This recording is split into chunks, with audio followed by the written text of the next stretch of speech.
Muy buenas tardes, señoras y señores. Gracias por seguirnos en la televisión o en nuestro canal de YouTube. Como saben ustedes, tienen un teléfono por si quieren participar en nuestro programa, que es el 986-900-924.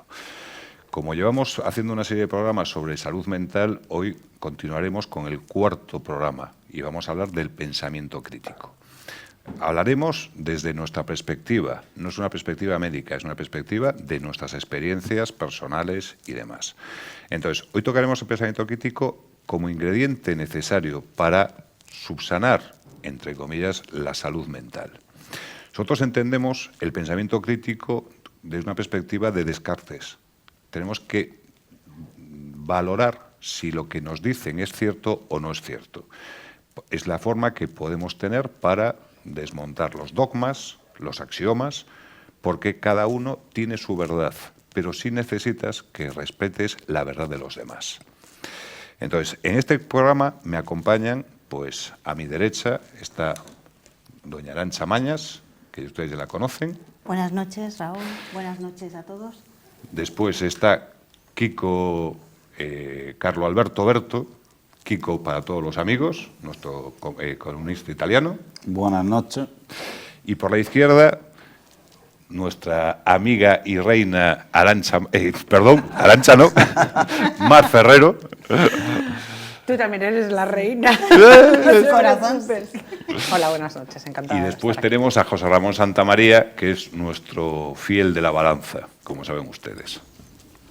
Buenas noches a todos y muchas gracias por escucharnos. Bueno, pues ellos van a exponer su verdad. Para poder exponerla vamos a presentar un vídeo que dura 4 minutos y medio o casi 5, con lo cual es un vídeo bastante largo para el tiempo que tenemos de producción. Y es un vídeo que habla Ignacio Crespo, que es un doctor, un médico, y aparte de ser médico, es una persona que da conferencias y da charlas. Esperemos que este vídeo les pueda servir y puedan analizar el porqué del pensamiento crítico y así entenderán por dónde vamos. Muchas gracias. Cuando pueda, regidor, adelante con el vídeo. Mi nombre es Ignacio Crespo, soy médico de formación, divulgador de profesión y siempre me ha apasionado muchísimo el cerebro. En uno de tus artículos dices que la frase "no lo sé" ha sido siempre el motor de los avances de la ciencia. ¿Tú como científico crees que deberíamos todos aprender a reconocer cuando no sabemos algo? El nacimiento de la ciencia y la filosofía empieza en cierto modo cuando reconocemos que las explicaciones no son siempre las que nos apetecen. No vale cualquier cosa para explicar por qué llueve o por qué brilla el sol. No se basa en mitos, ¿no? Necesitamos algo. Intentamos utilizar la razón y no solo la apetencia o las historias. Es el paso del mito al logos, a la razón. Es algo que ocurre ya en la Grecia clásica y a partir de ahí empieza la filosofía propiamente dicha. Con Sócrates, este intento de entender la naturaleza con la razón pasa a intentar entender al ser humano con la razón. Y a partir de ahí, Platón lo intenta llevar un poco de nuevo al mundo real, Aristóteles lo trae del todo y funda unas bases que mucho tiempo después, en el Renacimiento, empezarán a tomar matices científicos. En cualquiera de estos puntos, la clave ha sido que han reconocido que no lo saben. No inventan cualquier cosa con tal de tener una respuesta. Les importa más llegar a una conclusión correcta que tener una conclusión y esperar a tener argumentos. Eso es un punto clave. Y no solo da nacimiento a la ciencia, es lo que permite que avance. Nunca sabemos qué ciencia básica que ahora mismo no tiene aplicación, dentro de unos años la tendrá. Por ejemplo, en matemáticas había y hay una rama, que es teoría de números, que intenta interpretar la relación que hay entre, por ejemplo, los números primos. Cómo se dispersan los números primos por el total de números que existen, ¿no? Todas estas cosas parecen abstractas y puedes preguntarte, ¿para qué me vale? ¿Para qué me vale esto? De repente, la topología en matemáticas, que no tenía unas aplicaciones claras, está ayudándonos a entender cómo funcionan los superconductores, que son materiales que pierden muy poca electricidad al conducirla y que por lo tanto ayudarán con propiedades fantásticas a crear nuevos sistemas tecnológicos que mejoren la vida en la que estamos. Todo esto es impredecible. La ciencia, en cambio, tiene que confiar que quienes invierten en ella sepan estas cosas, Claro. que tengan la capacidad de dar un voto de confianza para invertir lo suficiente como para que estas ramas no mueran antes de dar sus frutos.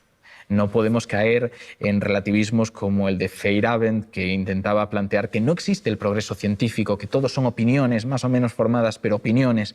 No.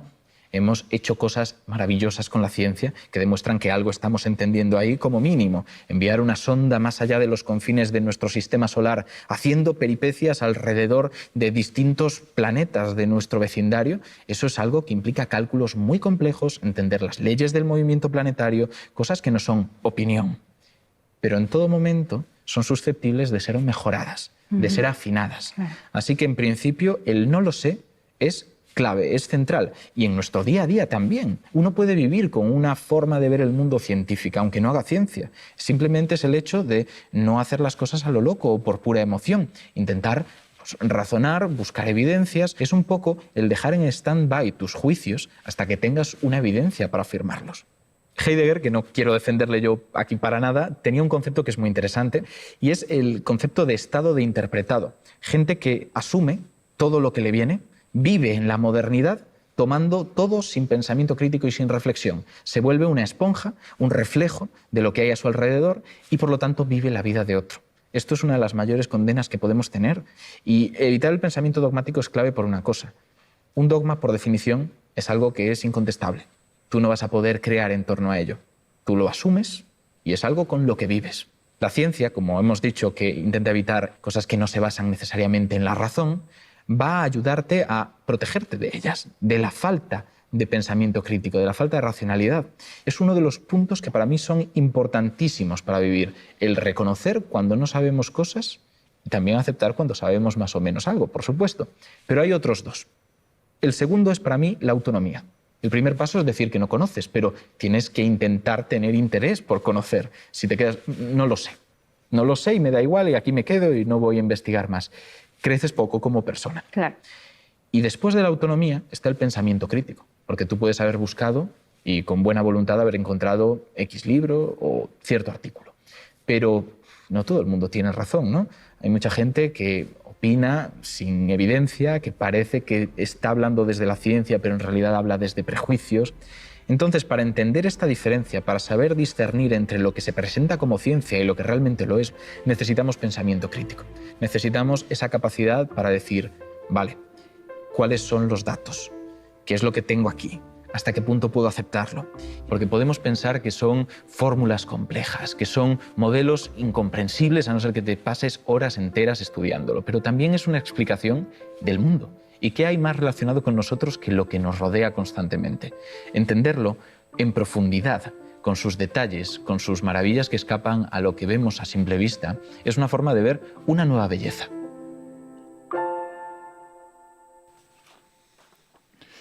Perfecto. Creo que este vídeo ha dejado medianamente claro que los médicos muchas veces dan informaciones que los pacientes no nos enteramos. Entonces, también hay que entender que cuando hablamos desde una perspectiva científica, muchas personas lo que tienen son opiniones, son prejuicios. Entonces, los juicios son opiniones porque el pensamiento normalmente suele ser un pensamiento dogmático. A mí me han dicho, me han comentado, me dijeron que iba a tardar poco. Entonces, en ese sentido, es algo que el esfuerzo, desde mi punto de vista, creo que dentro de poco va a desaparecer del diccionario de la Academia de la Lengua Española. Entonces, no sé cuál de vosotros os atrevéis de, ¿sigue vigente o está erradicado el esfuerzo de la vida en estos momentos? Mar, tú y me miras a mí porque sabes que voy a discrepar absoluta y totalmente como contigo. Tiene como que ser. Siempre. Pues no, creo que somos un país que no va a dejar nunca de lado el esfuerzo. Lo llevamos en el ADN. Nos estamos esforzando continua y absolutamente por todo. De hecho, somos un país en búsqueda, en permanente búsqueda. Y según el vídeo, lo importante en todo esto era la relación de tener información a través de la búsqueda. Y yo creo que el camino importante es la búsqueda. Lo que sí que me cuestiono siempre es, desde luego yo soy muy crítica. Lo del pensamiento crítico no sé si se me puede aportar mucho, pero lo de la crítica, José Ramón, ¿tú qué dices? Que un poco que sí que soy, ¿no? Yo creo que sí, un poco, pero se agradece. Nada más. Yo no creo que haya una preponderancia de la razón sobre la emoción. De hecho, yo creo que hay un 50%, casi en la toma de decisiones de cada persona, de racionalidad y emoción. porque si no fuera así seríamos máquinas que tomarían decisiones en base a números, y no lo somos. De hecho, yo estoy firmemente convencida, y esto no es ciencia, es criterio personal, que tomamos la gran mayoría de las veces tomamos decisiones con las emociones y después, con un poco de suerte, las racionalizamos para pensar que son fantásticas y que hemos acertado con la decisión que hemos tomado. Me parece perfecto. ¿Cuál de vosotros? Pues, Tú, Arantxa. venga. Yo estos días, sabiendo que hoy vamos a hablar del pensamiento crítico, he intentado hacer pensamiento crítico de manera consciente. Fíjate que es complicadísimo, porque aparece el freno, el parar, vale, tengo que tomar una decisión, pues voy a pensar con claridad y racionalmente. Pienso que y valga la redundancia, el pensamiento crítico tiene que nacer de manera espontánea. Que esa claridad de pensamiento y esa claridad de toma de decisiones tiene que salir espontáneamente, pero previamente nos tenemos que haber cultivado sabiendo elegir las fuentes para cultivarnos, para tener esos datos, para tener esa evidencia. Este vídeo que hemos puesto me llama la atención que toda la explicación que hace de la evidencia científica y de la parte de pensamiento crítico empieza él mismo presentándose, haciendo una diversificación. Habla de vocación y de profesión. Vocación es algo espontáneo, algo que te sale. Y profesión es algo que has meditado y que has decidido, bueno, con un poquito de vocación que tengo y teniendo en cuenta el trabajo que puedo tener, voy a ser médico. Pero de vocación, ¿no? O soy divulgador o de profesión es médico. Sí. Ya está haciendo esa división. Hoy en día, y depende también de la edad, es muy difícil separar la parte racional de los prejuicios que tenemos, de lo que nos han inculcado, incluso hasta de la religión que procesamos, porque probablemente nadie la haya pensado, ni se haya parado a pensar que por qué muchas cosas, ¿no? De hecho, yo cuando la gente se aleja de las religiones, se aleja precisamente por eso, Por el porque pensamiento empieza crítico. a hacer pensamiento crítico sobre Exacto. el dogma de fe. Pero no es algo espontáneo, ¿a qué no? Yo creo que el No. pensamiento crítico, para generarlo bien, tiene que salirte, pues, de una manera natural en una toma de decisiones. Pero no lo puedes tener de manera natural porque estamos en un modelo de aprendizaje muy de borregos, ¿no? Sobre patrones, sobre maneras de hacer, sobre culturas ya predeterminadas, que es donde has nacido, y eso limita mucho el que tú puedas valorar las fuentes de tu conocimiento, si son las buenas o no. Es decir, resumiendo ya, pasando la palabra, que hacer un pensamiento crítico consciente es pararse, y muchas veces la oportunidad pasa volando. Exacto. Que tal vez podamos tener un pensamiento crítico de una manera más natural si realmente hemos aprendido a diferenciar las buenas fuentes de conocimiento y que nuestros datos que tenemos son por algo, por evidencias científicas, por patrones que se repiten. Y ahí lo dejo. ¿Y a quién le toca? Don José Ramón, diga usted, ponga un poco el fil en la balanza. No, yo solo pongo mi punto de vista. Que no es poco. Vamos a ver, yo creo que el pensamiento crítico es necesario, y es necesario que lo utilicemos en todos los minutos de nuestra vida. Yo creo que es necesario, sin condicionarnos en la toma de decisiones o en la recepción de información, pero yo creo que debemos utilizarlo como utilizamos la formación o la educación. Yo creo que debemos tener presente el pensamiento crítico, al menos ya luego seguramente tendremos ocasión de hablar de esto, en la sociedad actual, desde luego, el pensamiento crítico es necesario, porque tú estás recibiendo mucha información de todo tipo y necesitas aplicar el pensamiento crítico para discernir de toda la información que recibes la que es veraz y la que no.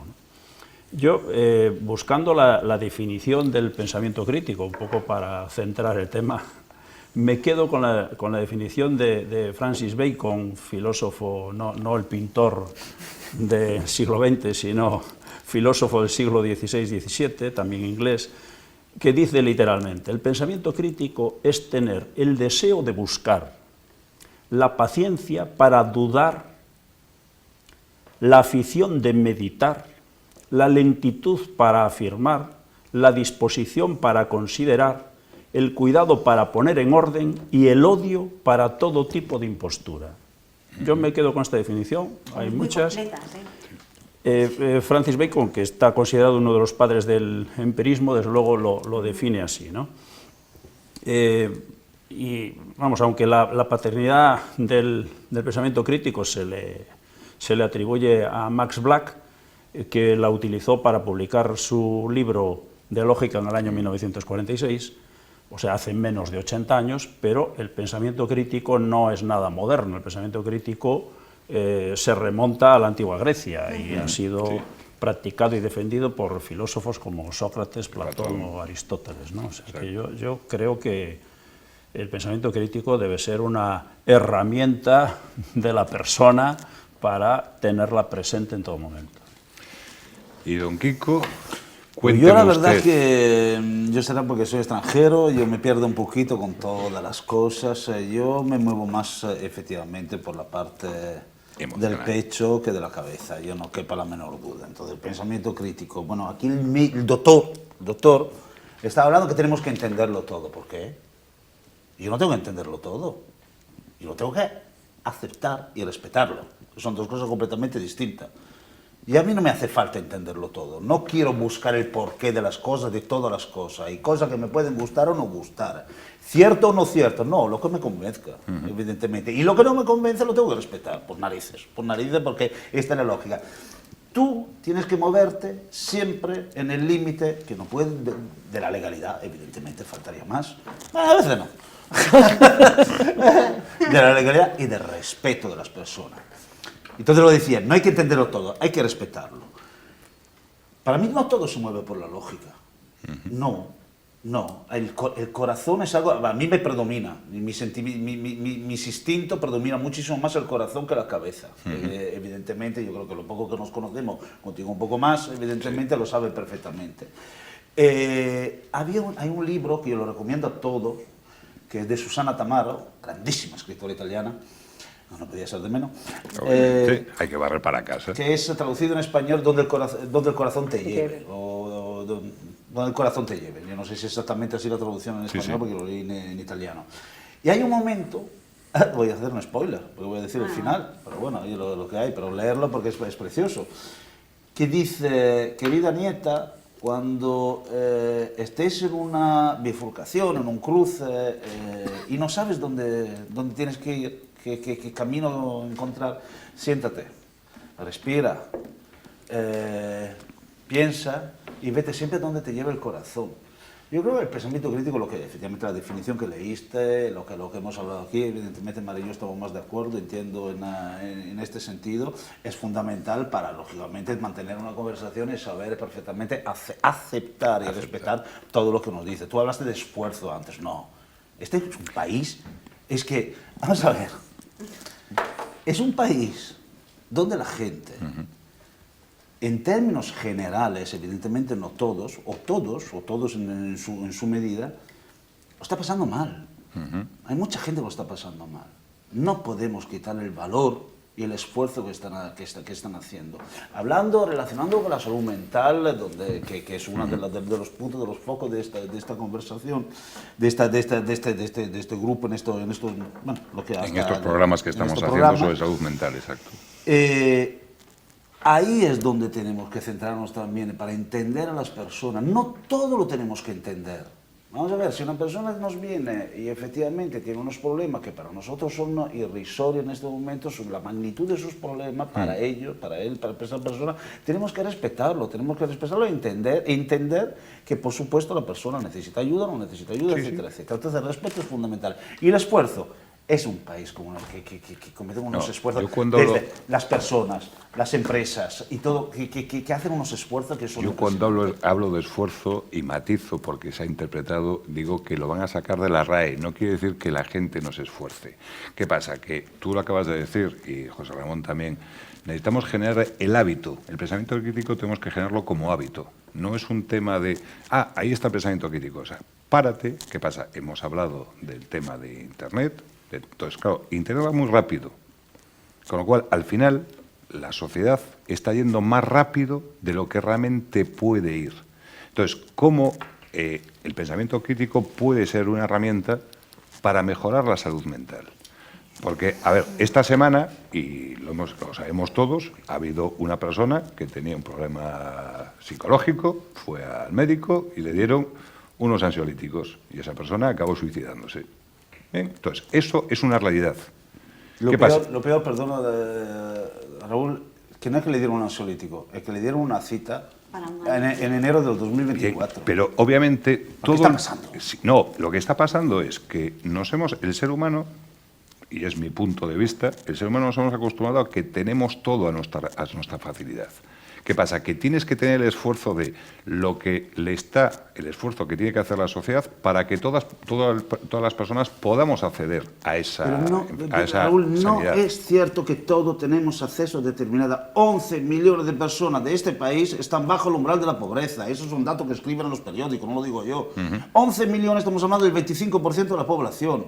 Pues queremos darnos cuenta que hay un problema y que la gente no se esfuerza, pero la gente se esfuerza muchísimo. No, Fíjate, sí. yo creo que a lo mejor el esfuerzo, hablando de la salud mental, esfuerzo y pensamiento crítico, yo creo que en salud mental lo que es en sí el esfuerzo del pensamiento crítico para una persona que está pasando un momento difícil es hacer el esfuerzo de no tomarte las cosas personalmente.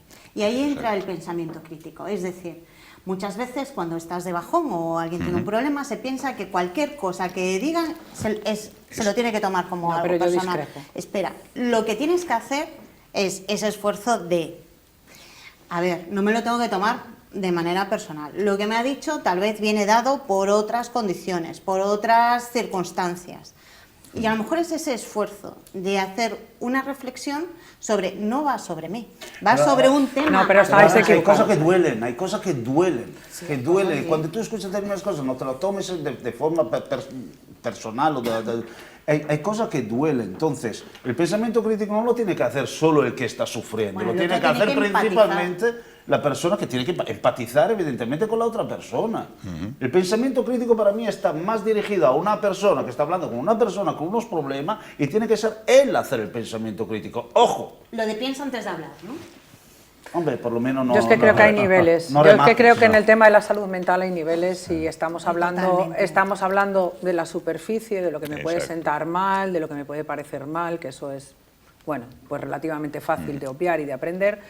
Y otro es el nivel de la salud mental en el que la gente toma una determinada decisión en un momento de su vida, ¿vale? Esto es una cosa Muy muchísimo grave. más seria. De hecho, yo creo que en la salud mental solo funciona una cosa prioritariamente, y es saber cuándo te encuentras mal y que tienes que pedir ayuda. Ese es el único punto de inflexión que tiene que hacer la persona que está pasando por un problema de salud mental. A partir de ahí se desencadenan una serie de cosas en las que sí que se les puede ayudar. Pero si la persona está pasando por un problema de salud mental y no lo reconoce y ni siquiera es consciente de lo que le está pasando, por mucho pensamiento crítico que utilicemos, por muchas No va a cosas que solucionar hagamos, nada, ¿no? nunca vamos a solucionar Es nada. primero ser consciente. Lo que pasa es que entramos en lo que también decía, 11 millones, ¿no? Bajo... Eso es lo que había leído, lo que he leído yo. No. En el programa pasado hablábamos del coste de una De un de una tema de visita, un psicólogo, de una sí, cita. es que es carísimo. También se ponían ejemplos de otras asociaciones que no están llevadas por profesionales, pero sí por voluntarios debidamente preparados, pues para hacer ese primer contacto de ayuda, ¿no? Esa primera escucha activa de ayuda. Y no sé, ya está ahí, porque no sé si después derivan a profesionales. Yo lo que creo es que esencialmente en el tema de la salud mental pues hay mucha mitología, hay mucho desconocimiento, hay mucha poca buena práctica, por así decirlo, en cómo gestionar a las personas que están enfermas. Cada uno se brujulea como puede y al final, bueno, pues si tienes una persona con depresión en casa, con ansiedad, con esquizofrenia o con cualquier otra cosa, vas tirando de lo que tú crees que puede ser y a veces funciona y otras no funcionan. Y poniendo otras etiquetas. que Y eso luego es hay lo profesionales que no son buenos profesionales. Yo, por desgracia, he tenido que vivir circunstancias personales en las que los profesionales no lo eran eran, bueno, pues personas con titulación Exacto, pero que nada más. accedían a Exacto. pacientes, ¿vale? Y lo vamos a dejar ahí. Tienes que encontrar a la persona adecuada en el momento adecuado que tire adelante contigo. Yo no he recurrido en mi circunstancia personal a un profesional ni de la psiquiatría ni de la psicología, porque he decidido que mi vida funciona a 3,5. 3,5 minutos. No pienso más allá de 3,5 minutos.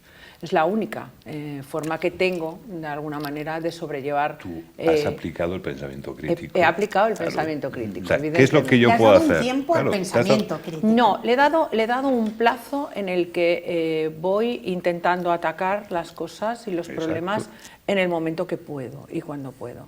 Mi 3,5 es fundamental. Hoy por hoy es mi guía y mi gurú. 3,5. De ahí para adelante, ¿qué va a pasar? No tengo ni idea.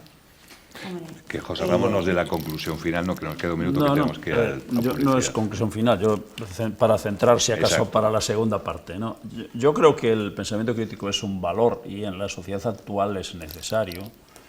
No sabía que se medía, pero bueno, ya al menos tú tienes una medida para el pensamiento crítico. No sé si es 3,5 sobre 4 o 3,5 sobre 5, o qué, pero bueno, por lo que veo tiene una José medida Ramón. y me la quedo. 3,5 es la medida de la felicidad inmediata. Bien. Puede Vale, ser. perfecto. Quédate con eso. Entonces ya me quedo con eso. Oficial. Pero bueno, yo digo que es un valor para utilizar en la sociedad actual, porque a ver, nos ayuda a decidir en la salud mental. Si tú estás recibiendo información negativa o información que no encaja con tu forma de entender las cosas, si utilizas el pensamiento crítico, lo trabajas, te ayudará en la salud mental. Por eso yo creo que el pensamiento crítico debemos tenerlo presente y utilizarlo, porque esto es higiene mental. O Pero sea, es yo difícil sin ser ninguna duda. racional en un momento de sufrimiento, ¿eh? Kiko, Sí, perdona, pero yo perdona, digo antes después de llegar a después de eso, publicidad seguimos, muchas gracias, y después seguimos con el debate. Muchas Sí, gracias. yo